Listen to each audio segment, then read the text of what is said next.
Hello and welcome to our pivoting series. And we are here today with Michelle Beck. She is a two-time breast cancer survivor, a very talented author and podcast host. And we would love to hear your pivoting story. Michelle, if you would share that with us, love to hear that.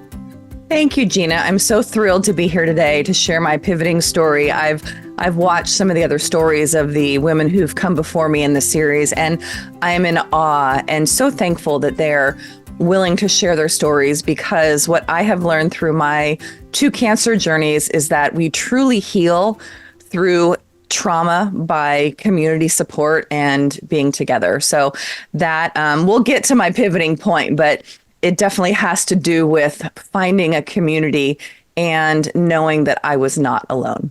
Yes.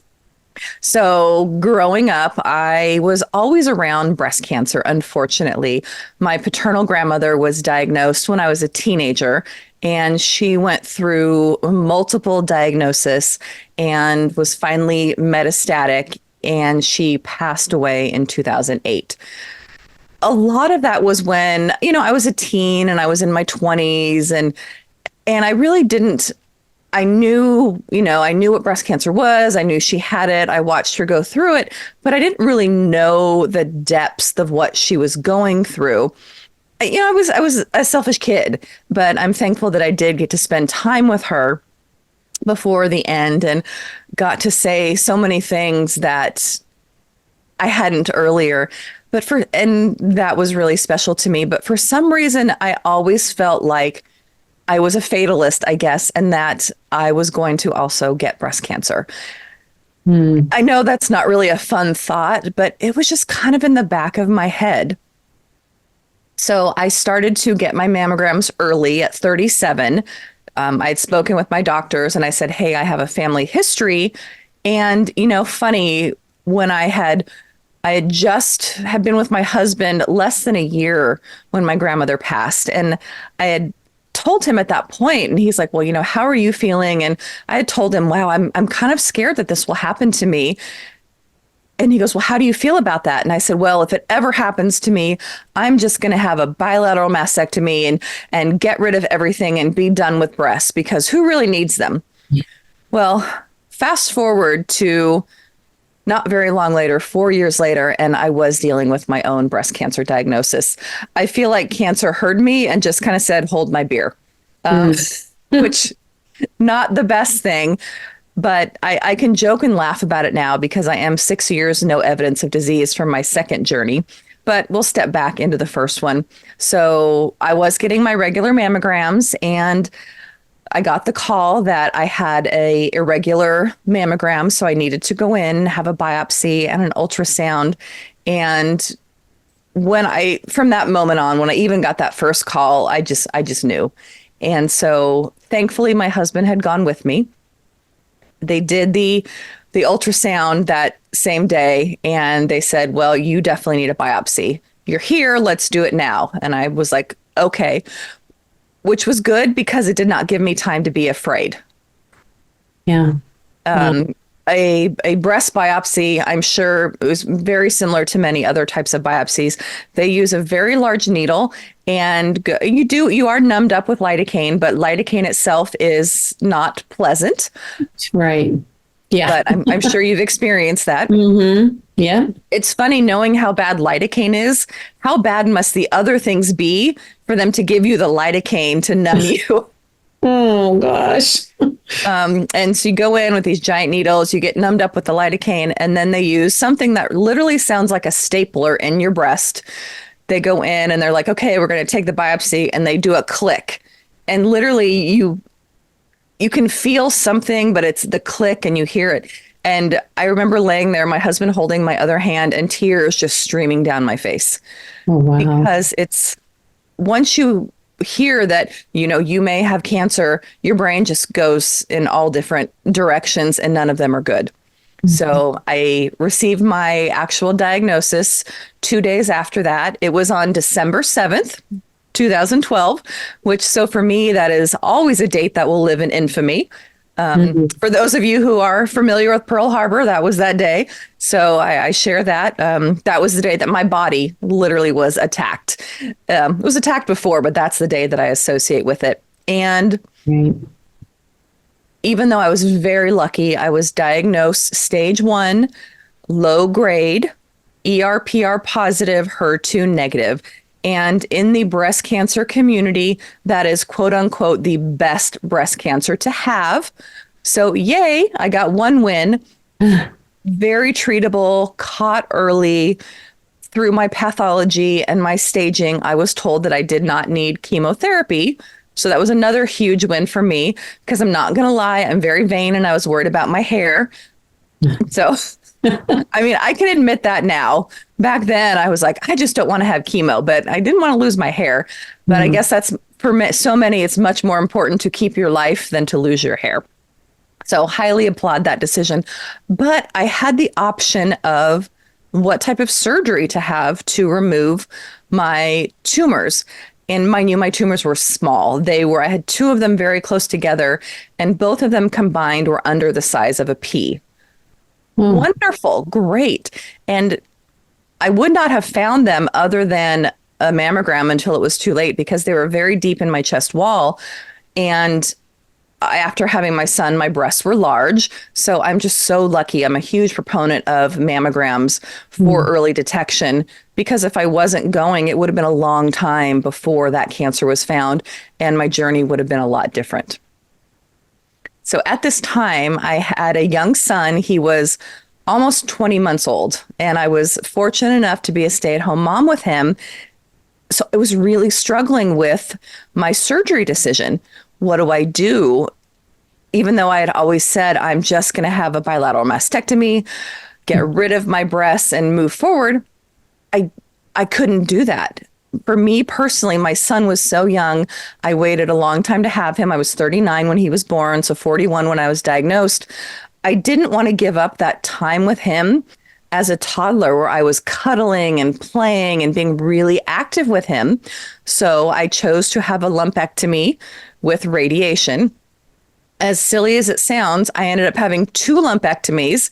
Even though the cancer was so small, they actually missed it the first time around.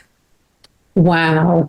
Oh my. They do something called I don't know what it's called, but it's essentially an ultrasound with a needle. So they do an ultrasound and then they go in and they put a marker in. Well, apparently that did not go well. And so I had one lumpectomy in January and then I had another one in February. I People are like, "Oh my gosh, are you going to sue the doctor?" I'm like, "No, why would I sue the doctor?" You know, accidents happen. It's Mhm. nothing changed in my life. And honestly, the second surgery, I was in a much better mood because I knew what to expect. It was not my first rodeo. And the cancer was getting out of my body.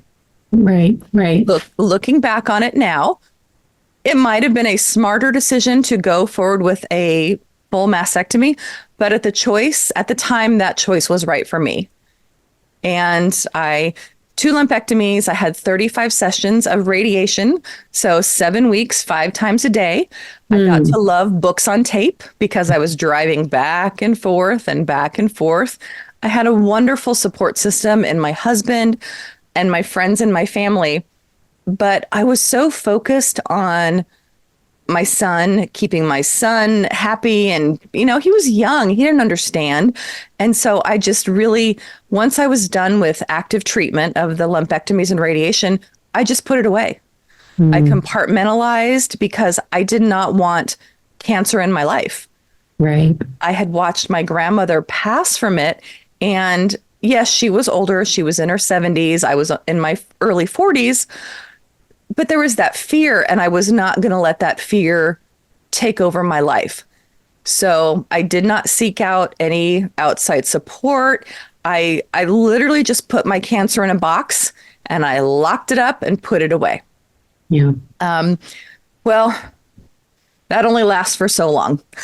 Mhm. I was taking since I had the best, most treatable cancer, even though the cancer's out of your body, they do prescribe anti-hormone medication because my cancer fed on estrogen. And so as a premenopausal woman, I was prescribed tamoxifen, which is the standard of care for my type of cancer afterwards. And tamoxifen blocks the receptors in your breast so cancer cannot find a place to live. Great. Very mild side effects from it, some random leg pains, little fatigue, but I also was in my early 40s and had a toddler, so I'm going to have fatigue anyway. But I move forward. One thing that was not told to me, unfortunately, and I will never know for sure, but if you do not know, Gina, that have you ever heard that grapefruit interacts with various medications? I'm allergic to grapefruit, so I stay very far away from it. Okay, well, that's good because there's something in the grapefruit that can reduce the efficacy of various medications. Okay. And breast cancer medication is one of those. I was never told that. And at one point, my husband and I were doing an eating plan. I was eating grapefruit left and right and drinking grapefruit juice because I used to be a huge orange juice person. I'm like, I'm going to switch to grapefruit juice. It has less sugar. Mm-hmm. Well, about 6 months after that is when I went in for my regular mammogram again, and they found cancer in my other breast. So basically, the tamoxifen was canceled out by the grapefruit. I think so. There's no way to prove it, but that is what I think in my brain, and it gives me something to be mad at. Because after being diagnosed a second time, I was mad. I was broken. And one funny thing, a word of wisdom, if you are currently getting your mammograms in December, move them to January. If your insurance resets on January 1st, a couple weeks is not going to make any difference in your life, really. I ended up meeting my deductible and my out-of-pocket expenses in both December and January because of when my diagnosis came in. So the second time around, I was smart enough to move my mammograms to January because finances and cancer are also a huge challenge, which are not talked about enough. Right. And it was difficult for us. I was a stay-at-home mom. We had the one son at home. My husband came with 4 kids as well. So we had a lot of expenses. I'm very thankful that I had family who helped out with my cancer journey financially, because otherwise it would have been a very different situation. But anyway, round 2. So my first cancer was in my left breast. The second cancer was almost identical to my first diagnosis, literally ER/PR positive, HER2 negative, stage 1. It was a little more aggressive, so it was one higher grade, but essentially it was the same cancer in my other breast. And I can joke about it now and say that breast felt left out and it was saying, pick me, pick me. Oh. And so at that point, I made the decision that I was going to go for a much more radical treatment at that point. I had a bilateral mastectomy, so both of my breasts removed, at the time prepping for reconstruction. And I had my breast reconstructed about 6. It's a process. Sorry, they go in and you do fills, and it's this whole thing, and it's really a crazy process. And the good news is I didn't feel most of it, because when you do have a mastectomy, you lose a lot of the nerves in your breasts, which is wonderful when you're getting your breasts reconstructed and they go in every week with a needle. It is not so wonderful when you're trying to be intimate with your partner and you don't have any feeling left in your breasts, which cancer takes so many things away from you. And it definitely took away a lot of the intimacy in my life. Until I really worked at it to get it back. Because my husband and I were, at that point, we had been together less than 10 years, my second time around. And he had no idea when he said in sickness and in health that it would be like, boom, boom, boom, your wife is going to go through the ringer. And we're together 16 years now. So all good. He's been my rock this entire time. But even though he was my rock and I still had a great support system of friends and family, my son was 6 at this point, and he understood a lot more of what was going on. When he was a toddler, he was like, okay, mom's gone every day, but I get to go play with these family members, and mom and I get to nap a lot. And, it was different. And then when he was 6, it was, why is mommy in the hospital so much? And why can't mom come in to volunteer in my classroom anymore? Because after all of the surgeries, I was just a mess. I was a mess physically. Mhm. And then once I started on the aromatase inhibitor medication, which is, oh, I also forgot, I did have a total hysterectomy in this same year. So I think I had 5 surgeries in 1 year, which unfortunately for many who go through breast cancer, that's not a high number. I had nothing go wrong. Everything went as planned, and that was just the normal number of surgeries. Is it pretty normal to have the hysterectomy along with the Yeah, vasectomy? since I was a 2-timer and my Hmm. cancer had fed on estrogen, I was trying to suppress it for 4 years with it, or I was blocking the receptors, the estrogen receptors with the tamoxifen. Not a great option for me. So when I was diagnosed a second time with my cancer that fed on estrogen, my doctor recommended either removal of my ovaries or taking monthly shots of Lupron, which would suppress my ovaries until I went into menopause. Oof. Hmm. None of them were great choices. Even though I've been through cancer twice and had upwards of 12 or 15 surgeries at this point, I honestly can't remember because I blocked it all out. I don't like needles. Hmm. Needles are not my jam. Even today, when I get a blood draw or anything, I'm still like, okay, just do it and get it over with. Um, Yeah. I was 46 at this time, and my husband and I were done having kids. As I mentioned, he came with 4 previously. We had my son. Oh, one thing I forgot to mention, because this is the way my cancer brain works. We were trying to have a second baby when I was diagnosed the first time. Um, And that was something else that cancer took away from me, because my doctor was like, you really should go on this medication, but you can't be on this medication when you're trying to have a baby. So we had to make the decision, okay, one is going to be enough for he and I together. yeah. So, but second time around, I was 46. My doctor said, we need to get the estrogen out of your body because your body obviously loves to have the cancer in it. So I chose to have my ovaries removed. Hmm. And I had fibroids previously in my uterus, which during my pregnancy, they caused me a lot of pain and a lot of issues. And so when I was in talking to my gynecological oncologist, say that 5 times, she asked about my fibroids. And I said, I would love to have everything removed if possible, because I wanted as few organs as possible left in my body to have cancer.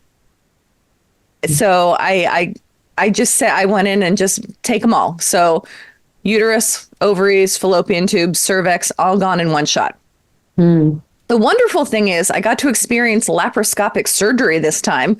I was wheeled into the room, and I was already high because they give you the relaxing medication. And you see this giant machine with arms on it and cameras and scalpels. And so that was pretty neat. It was actually a pretty easy recovery, thankfully, from the hysterectomy, because at this time my brain was a mess. The depression, anxiety, I have really had gone down a black hole Hmm. of why me? And I had had genetic testing done when I was diagnosed the first time. This was back in 2012. And they tested basically for the BRCA genes, which are the ones that people talk about all the time. The BRCA genes, that was what Angelina Jolie was positive for. I don't know if it was 1 or 2. There are 2 different ones. They're both bad. And they're closely associated with the Ashkenazi Jewish heritage, which I'm not. I'm more Western European. I didn't have those genes. So technically, what they say was that my cancer, even though my grandmother passed from it, I do not have a genetic link to that. And it's not because of a family history. I do believe that there are things that they have not found yet that are there, which something my grandmother passed down to me is, I think, part of why I had cancer. But I also had a child later in life. And there are Mm. different studies that show if your breasts drastically change in life, and you do when you have a child, your breasts, the hormones and everything change, the structure of your breast change, that is often a prerequisite for breast cancer. Oh, interesting. Okay. Do I regret having my son? 100% no, and I would do it in a heartbeat. I knew from an early age that I always wanted to be a mom, and that was a huge part of my life. So he is 100% worth everything that I have been through. But I did more genetic testing the second time around, and there was a lot more that they tested for. Still negative for everything. Mm. So they say I'm just one of the unlucky 1 in 7. It used to be 1 in 8, but unfortunately, the numbers of breast cancer have risen, which it's just so sad. You think with all the technology that it would not keep going and the numbers keep rising, but it has. Mm. So I go through all the surgeries, very lucky, quote unquote, no chemo either time because I was caught so early. And I, sorry, I'm getting all emotional thinking about it because it was a really rough time. Mm. It's going through cancer twice is having, as you know, like you have something in your body that wants to kill you. Hmm. And it's funny you say, oh, well, it's not personal. Well, it is personal because our cancer is basically our own genes. It starts because of our own genetics. And that is why there is no cure for cancer, is because they cannot make 7 billion different cures. Right. It's because it's for each of us individually. Of the body. Mhm. Yeah. And so many different types of cancer. With breast cancer, I can name 6 different types off the top of my head. And Mhm. while I had this one, my best friend had a different one, and so had a different one. And the medical community is doing a wonderful job on trying to find treatments or some kind of preventative vaccines or making the Mhm. whole process better, but it's still a work in progress. Oh, yeah. Yeah. I know. So Yeah. It's going incredible. it is, and going through all of this, and my brain, my body was okay at this point. And I had mentioned something called aromatase inhibitors. Though that is the medication that is given to postmenopausal women. So overnight, I was 46. One day I had ovaries and estrogen. The next day I had none, and I was now menopausal. Oh, wow. Oh, I have friends who are going through perimenopause and menopause, and they talk about it. They're like, oh my gosh, it's the hot flashes and this and that. Well, think of it like tenfold, because my body, especially as women, we thrive on estrogen. Our mhm. brains need estrogen. Our vaginas need estrogen. Our skin, our hair, Mhm. our nails, everything. And our joints. Oh my gosh, the joint pain after Mhm. this. Well, I went through this and then I started on this medication. And it's a stronger medication, which is great, better at keeping cancer away. It does it in a different way. Our bodies are so smart that they will take other things and turn it into estrogen. They will take your fat cells and turn it into estrogen. They will take testosterone and turn it into estrogen. And so this medication stops that chemical reaction, which is called aromatase. Wow. Some people react fine to this medication. I did not react fine to this medication. I instantly, within a month of me starting to take it, I was having pain in the palms of my hands and my feet. My joints didn't want to work anymore. The insomnia was out of control. The hot flashes, oh my gosh, the hot flashes. Gina, you and I talked about this previously. Hmm. I would dress in layers, and to the point where, and I live in Oregon, it's cooler here in Oregon. I'm still hot all the time. My seat in my house at the kitchen table is close to the back door because when I was on this medication, I would literally just be in the middle of a meal with my family or friends, and I would just go step outside Yeah. because I had started to sweat with these hot flashes, literally sweat pouring down my face. My glasses would fog up, and I didn't know what to do. I tried all of the supplements, the holistic. So many things I tried. I went to naturopaths and acupuncturists. I was fully on board with trying all kinds of Eastern medicine along with my Western medicine. Nothing helped.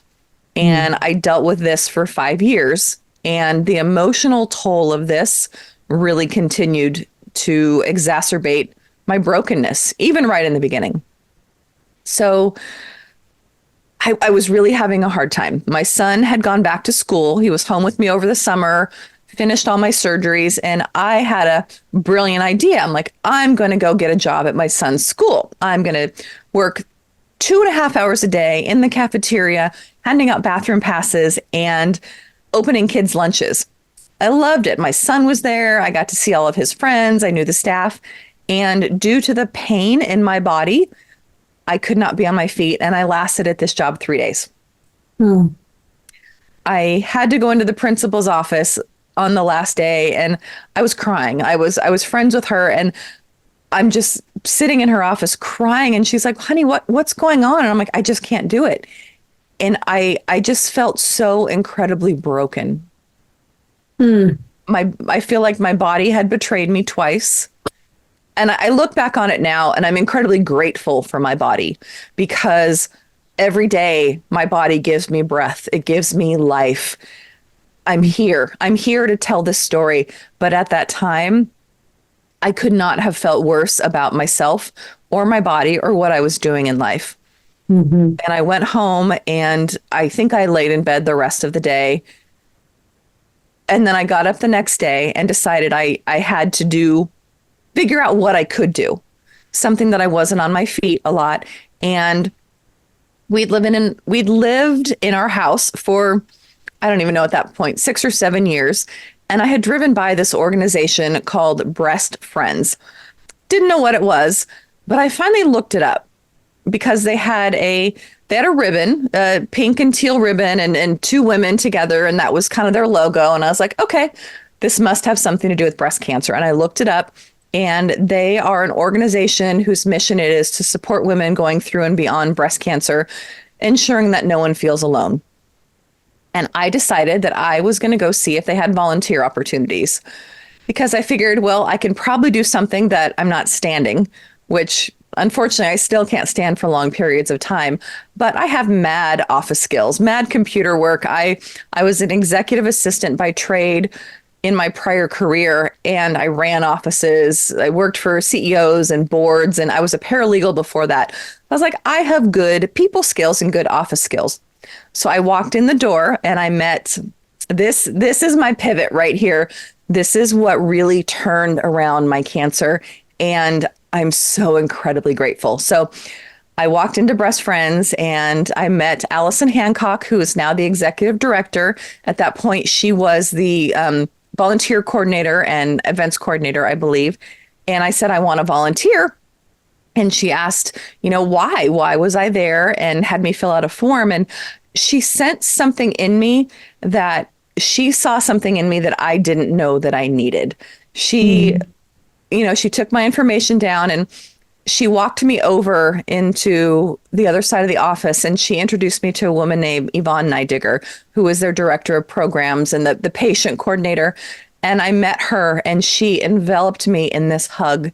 And to this day, it was over 6 years ago, I can still feel her arms around me. And Oh.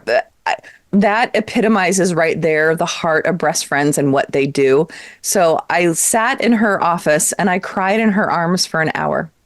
Oh. And I went because it was so raw. I can talk about it now and make jokes about it. But at that time, everything was emotional and raw. And I didn't know what to do. And when I left the office that day, oh my gosh, I had signed up for everything possible that they had going on. There was just these women there and they were happy and joyous and they were all survivors. The majority of them had started as volunteers and moved on to employees. Some were still volunteers, but I found a place that I fit. Mm. They understood the road that I had walked, Hmm. and they were there for me. I I talk to people now about how to move forward through trauma and how to get through something like this. And what I say over and over again is to find your people. Yep. That's right. Find someone who understands, find a community, because if I had not found this community of breast friends, I don't know where I would be today. What a wonderful pivot. And it was scary. It's funny, like I'm an extroverted introvert. I love people, but I also love the quiet time and the contemplative time that I need to myself. And so I was nervous to walk into a new place, not having Hmm. any idea really what they did or who these people were. And so taking that first step was really hard. That's Mm. like your first step into any kind of a group is like, wow, are they going to like me? What's the atmosphere? What's the Hmm. energy? And I knew the moment I walked in the door that I was in the right place. So I signed up for a annual luncheon. They used to call it the Survivor Luncheon. Now it's just the luncheon, because there are women, unfortunately, many who do not survive breast cancer or who Mm. are metastatic. And we call them the thrivers because they are doing their best to live a wonderful life with ongoing cancer. So I signed up for the luncheon. I signed up for a weekend away at the coast called Thriving Beyond Cancer with one of the founders, Sharon Hennepin. And it was a 2-day process where there was like 8 or 10 other women who were in similar place that I was. And Sharon literally gave us paperwork and walked us through what do we want to do with the rest of our life?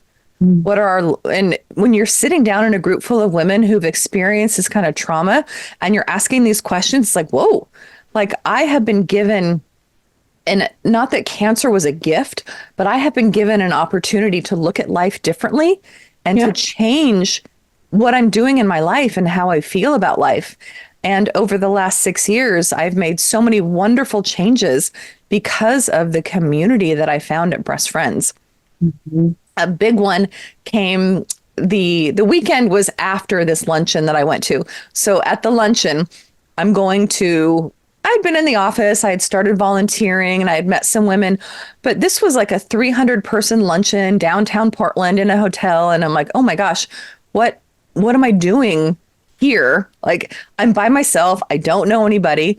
And the morning started off with educational sessions. And I picked one that was by woman Dr. Shawnee Fox, and it was talking about taming the tiger, fear of recurrence. Well, Mm. I'd already had a quote unquote recurrence, even though it was in a different breast. So I'm like, this is the one for me.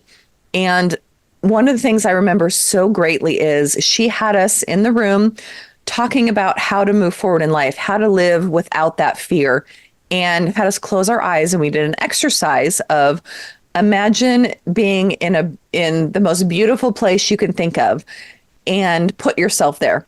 And I was on a beach looking at a beautiful water with palm trees, which is funny because I'm not really a beach person. I'm a pool person, but whatever. And she's like, what do you want to do with the rest of your life? And I remember sitting there so vividly. Tears were streaming down my face because I was there because the cancer was now out of my body and I had opportunities. What was I going to do with my life now that I had been through cancer twice? And at that moment, I decided I wanted to write a book and I wanted to become a speaker and I wanted to share my own story to help other women. I I sat next to a woman that day. Her name was Lynn Chikara. Unfortunately, she has since passed, but Mm. she and I connected, and she was probably 25 years my senior. And we would meet for coffee because she had also written a book and she was in that morning session with me. And so she wanted to essentially mentor me on her experience with her book. We went to the opera together. And I love that the cancer community brings so many people together who would have never met otherwise. Mhm. The Yeah. person that I mentioned earlier, Yvonne, she now 6 years later is my person. She is my bestest friend. I'm blessed and I have a lot of best friends, but Yvonne is my cancer friend, but she became so much more than that. and we would have never met. She's 10 years older, doesn't have any kids. I have 5. She's a cat person. I'm a dog person. She likes to garden. I hate dirt. But cancer brought us together, and she is the yang to my yin. And I know it's yin, but she didn't know that when she first picked this nickname for us. She's like, we're yin and yang.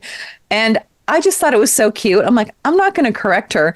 And like 6 months later, she goes, it's yin, right? Why have you let me call you Ying? I'm like, because it's funny and it's your nickname for me and I love it. So that's our thing. We are yin and yang. And she's actually moving later this year away from me.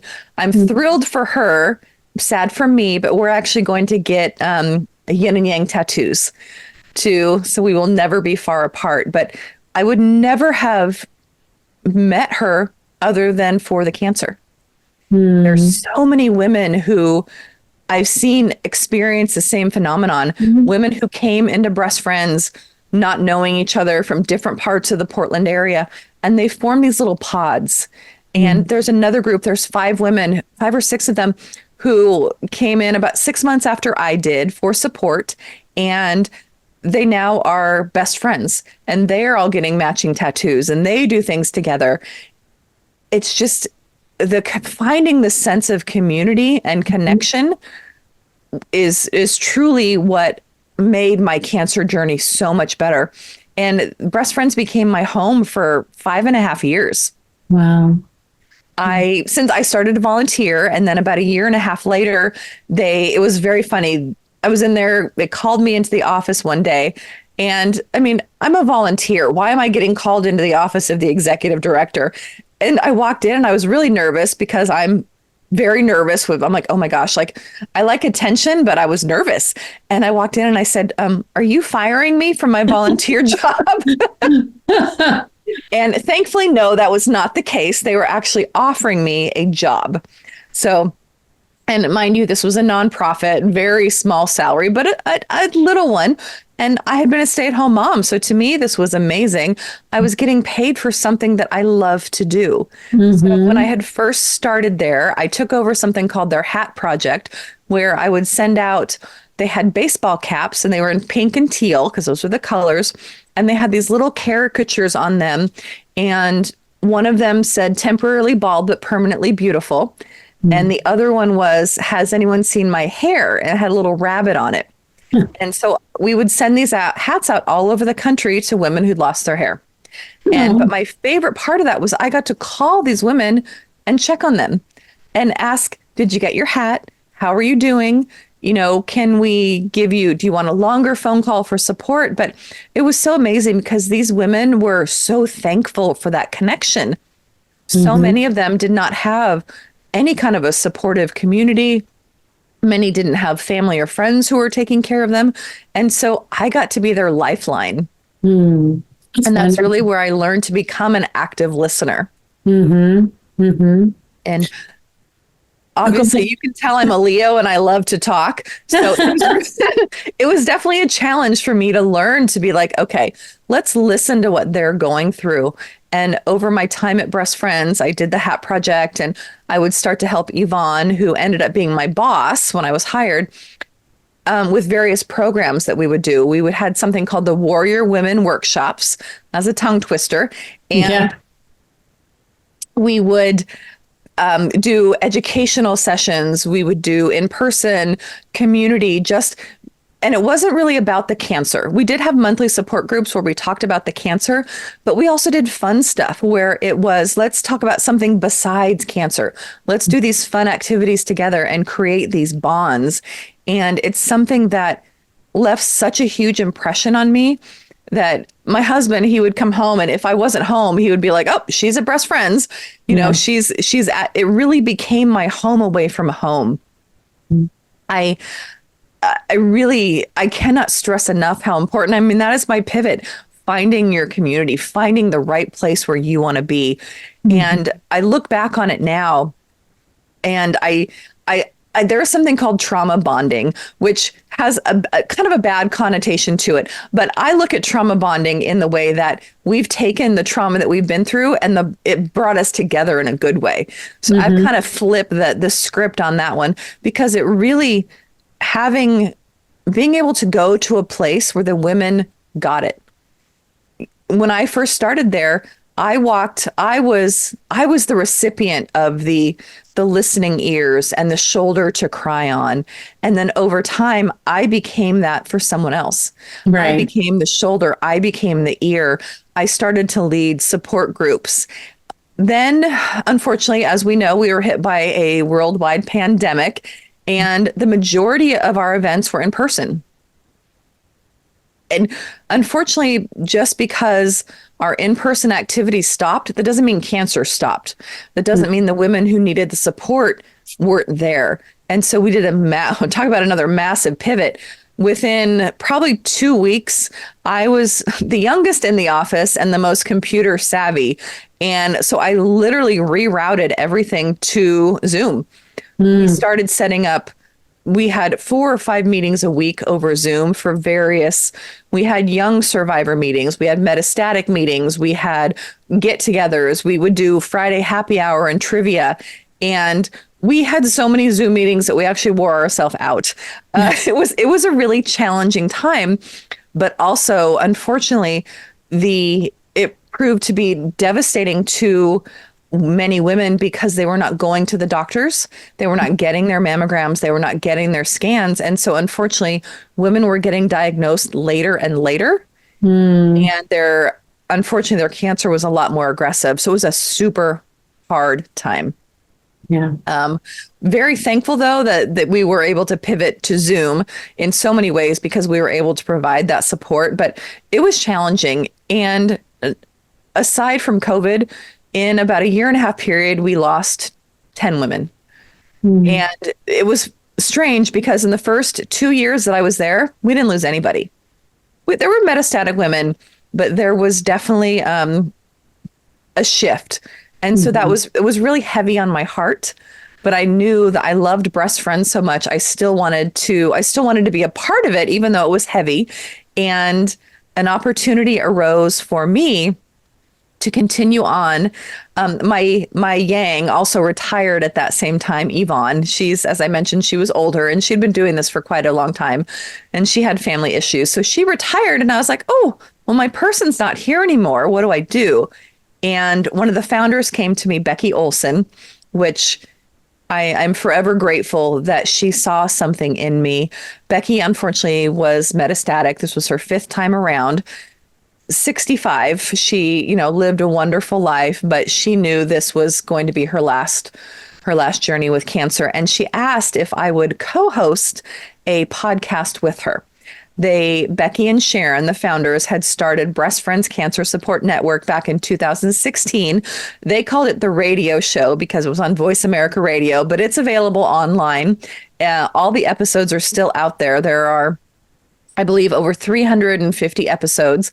And Becky asked if I would co-host with her and then take over when she was gone. And I thought about it for about 30 seconds. And then I said yes, because I knew that was a place that I could really give back.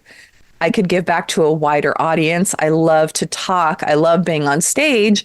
And podcasting is one of the newest ways to really get the information out there and across. So I said yes. Unfortunately, we never got to share the microphone together because she went downhill rapidly. Her husband did call me one day and said, can you please come over and get the microphone and the headphones and essentially say your goodbyes? And I did that. And I hosted my first show a week later. I had been on as a guest about 1.5 years prior, so I knew a little bit what to expect, but talk about being thrown into the deep end and having no idea what I was doing. Thankfully, my husband is in technology, so he got me set up with all of the things, and Voice America was wonderful in helping keep me going. But so over the course of the next 2 years, I was the host of the podcast. And I spoke with thrivers, survivors, medical practitioners, people who had started nonprofits or who were doing other things to help and give back. And it filled my heart. It filled those places that were hurting from losing so many in our programs, that I was able to just get this reach where every week I was reaching thousands and thousands of people and sharing with them this helpful information, whether it was education or inspiration or fun or books. It was just so wonderful. Mm. But it also brought me back to the time. And even though I was, a part-time employee, I was busy with my son and my family, I remembered that there was something else that I really wanted to do on my list. And at this point, I was about 5 years out and for my second diagnosis. And over that course of time, I would write. Writing was very therapeutic for me. I actually started to write about my breast cancer because I now live in Oregon, but I'm from California. And I have so many friends and family in California and in other places that I had started a private Facebook group called Michelle's Effing Cancer. And I would give updates, like basic updates. My husband would when I was in surgery, or what was going on and what was the latest. And over time, it morphed into things that I was feeling. I would talk about the pain that I was experiencing because of the medication. I couldn't walk my dogs any longer, but I still had these wonderful things going on because of Breast Friends. I was able to find myself, but I wanted to be able to devote some more time to myself. So in the beginning of 2023, I decided that it was time to focus solely on my book, because it was really hard to give the time and the love to Breast Friends that I wanted to, but also to put a book out into the world. Mm. I had probably had about half of it written by this time, because I had been saving everything over the past 11 years. But I just needed time. It is a full-time job to write a book and then publish a book. I can't even imagine. I will say Amazon makes the publishing part super easy. I self-published through Amazon, and I'm so proud to share that on September 21st of this year, I published my book called I Never Liked Pink: Lessons Cancer Taught Me. Congratulations. Thank you. And on the cover of it, it's a black cover, but I have a tattoo on my arm that I got 3 or 4 years ago, and it is a pink ribbon, and on it there are boxing gloves hanging that say strong. And it's not because cancer makes you strong, but you find the strength. For me personally, I found the strength inside me that allowed me to heal and move forward. Mm-hmm. There is an organization here in Portland called Fighting Pretty, started by woman Kara Frazier when she was diagnosed at age 27 with stage 3 breast cancer. And she's wonderful now, but she started an organization sending out mini boxing gloves and pretty packages to women all over or anyone all over the country who are going through breast or other kinds of cancers. I have at least 4 of these sets of boxing gloves in my car around my house, because they remind me that it's a fight. And I wanted to fight because I have so much to live for. Mm-hmm. And so that is the tattoo that I put on my arm. And when I was getting ready to publish my book, I decided that was what needed to be on the cover of my book, because I was strong and I was a fighter. And I wanted that to forever be my legacy, who I was, that I went through. And it is a memoir, but it is also a love story to Breast Friends, because I would not have been given the opportunity to experience the things that I do now. I host my own podcast. We'll talk about that in a second. I wrote my book. I've had the opportunity to be on stage multiple times as a keynote speaker at a luncheon for them.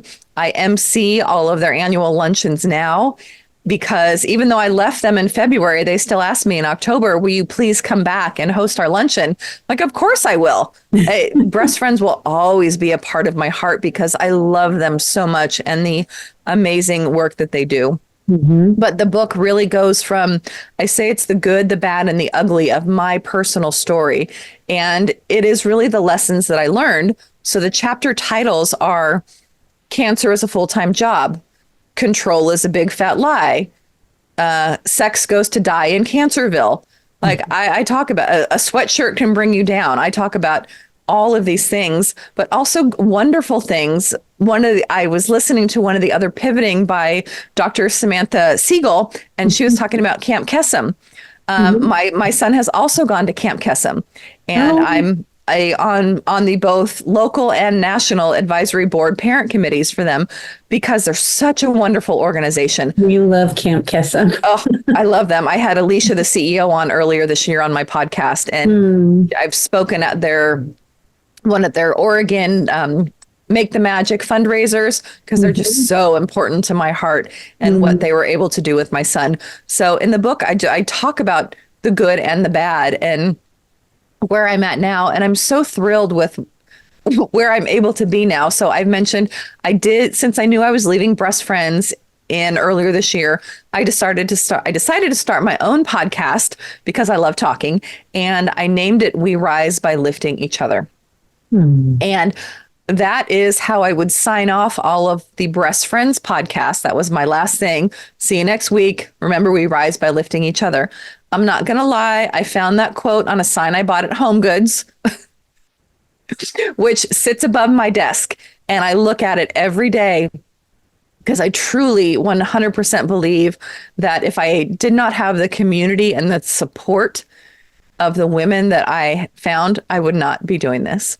So now the podcast, We Rise by Lifting Each Other, I started it in January. There's 23 episodes out as of right now. And I highlight good out into the world. There's so much that is not, we hear on the news and online, it's destruction and devastation. I want to talk about the people and the individuals who are giving back to others just because. I reach out. I find them in People Magazine. I find them on CNN Heroes. I find them locally here in my town. I'm talking about organizations, one called For Goodness Cakes. They literally are volunteers who bake cakes for kids in the foster system who may have never had a birthday cake before. I mean, that one just tore at my heart. My kids have cake all the time. And there are so many out there who are less fortunate. My most recent episode was with an organization called Courage Incorporated based in Michigan, and they are giving the water in the woods back to those who have physical disabilities or chronic or terminal illnesses. They take them camping and fishing and hiking and ice fishing, all for free. And these people it's volunteer teams who donate their time. And so I find organizations like this and I share because that is what fills my heart. That's wonderful. That's great. And so being an author, I would love to write another book. I'm not quite sure what the subject is going to be. Honestly, I might take all the people that I've interviewed in the past year on the podcast and highlight them, but really talking about why it's important to volunteer.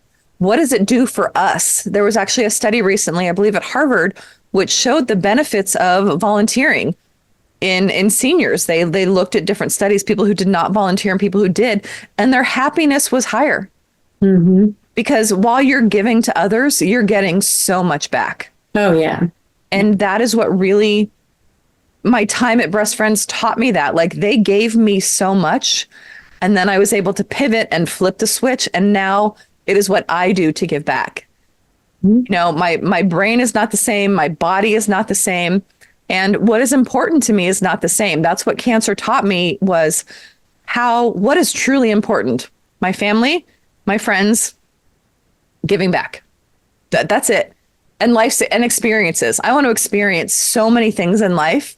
But if I never get to the Great Pyramids, at least I talk to amazing people all the time and get to share their stories. And someone asked me recently, does your podcast make any money? I was like, no, it costs me money, but I don't care because it makes me so happy.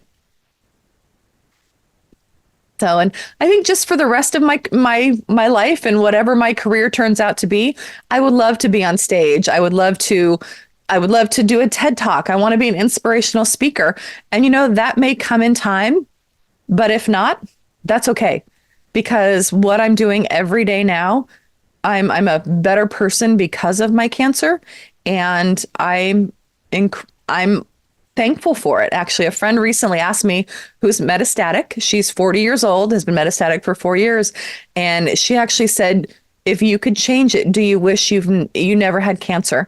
And I could honestly say no, because I'm still here, but it has brought so many good things into my life and changed my outlook on so many things that I am forever grateful. I agree with that. I feel the same way about mine. So I saw a quote recently, a couple quotes actually. One was from Garth Brooks, and it's, you cannot carry the world on your shoulders until someone has carried you. And I was carried. And so now I want to carry others on my shoulders. And that pivot of walking in that door that first day into Breast Friends changed my life so much. And I just could not be more grateful. it's great. So I think I covered everything that I wanted to. Great. It's So kind of nice. like the I just keep going because I have so much that I want to share. Well, you are an inspiration, Michelle. You just, I don't, you talk about you want to be an inspirational speaker. I think you already are. Well, For I sure. appreciate that, Gina. Thank you. Do you have any connections at the TED Talk people? Because that's what I have, two big goals. I want to be on the Today Show and I want to do a TED Talk. Okay. I figure the more I put it out there in the world, that, things will Put out, happen. it will. You put out for it. It will. It will happen. That's right. Exactly. If what are your preferred platforms so that people can find you? Sure. I am definitely on LinkedIn, Michelle Beck. And I'm also on Facebook and Instagram. And I have lots of different places. Unfortunately, all of my cancer stuff can be found. Facebook is just Michelle Beck. And I do have a Facebook page called I Never Liked Pink.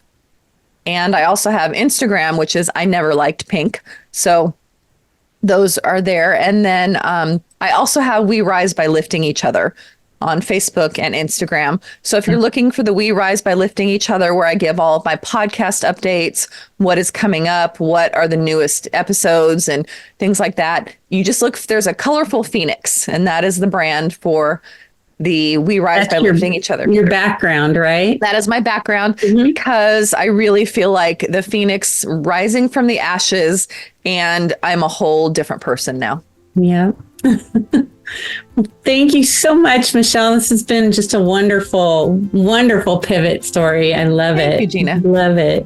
It's been great getting to know you and getting to hear your story. So, well, I am honored to be here and present for the Kappa Institute and One Cancer Place, and just I'm thrilled to be a part of the group that you've picked to share their stories. So I appreciate it. Thank you.